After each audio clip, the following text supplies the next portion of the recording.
నేతన్నకు నెయ్యి బువ్వ అంటుంటారు. ఆవు మగ్గం నేస్తేనే బువ్వ. మరి ఇద్దరాలు మొగలు పొద్దంతా తిప్పలు పడ్డా ఆ పూటకు తిండికెళ్ళుడే కష్టం ఉంటది. సొంతిల్లుంటే ఏం లేదు, లేదంటే ఇంటికి రాయిలు, పోరల బడి ఫీజులు, చిల్లర ఖర్చులు, అదనకు అందకుంటే బయట తీసుకొచ్చిన అప్పులు, ఆటికి మిత్తిలు, వచ్చే ఆమ్దాని కొంత, ఖర్చులు మొయ్యలేనంత. గిసొంటి యాళ్ళ సర్కార్ గిట్ల ఆసరైంది. నేతన్నకు పెద్ద బరువు దించింది సర్కారు. లక్షలోపున్న లోన్లు మాఫీ చేసింది. మళ్ళా 2017కెళ్ళి నిరుడు మార్చి దానిక తీసుకున్న రుణాలు 33 కోట్లు గవర్నమెంట్ కట్టేస్తది బ్యాంకులకు. పట్నంలా పద్మశాలిల మీటింగ్ కు సీఎం రేవంత్ రెడ్డి సార్ వచ్చిపోయిన జరసేపట్కే లోన్లు మాఫీ అనుడితోటి మనోళ్ళంతా ఫుల్ ఖుషీలున్నారు. సోలాపూర్ లో మార్కండే భవనం నిర్మించుకోవడానికి ₹1 కోటి తెలంగాణ ప్రభుత్వం నిధులను కేటాయిస్తుంది.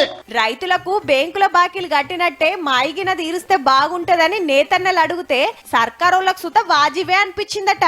మొత్తం లెక్కలు తీసి అందరు లోన్లు కట్టేస్తామని సాటింపేసిండ్రిగా. మొన్ననే నేతన్న చేయూత కింద 290 కోట్లు రిలీజ్ అయ్యాయి. పాత సర్కార్ల బతుకమ్మ చీరల బిల్లులు 270 కోట్లు పెండింగ్ పెడితే 150 కోట్లు కట్టేసిండ్రు. ఇప్పటికే కడమై కూడా జప్పున్న ఇచ్చేస్తారట. మళ్ళా సిరిసిల్లలా నూలు డిపో పెట్టి అగ్వకే సప్లై చేస్తున్నారు. ఇక మహిళా సంఘాలకు వంచే చీరలు నేసే పని కూడా సిరిసిల్ల కార్మికులకే ఒప్పజెప్పిండ్రు.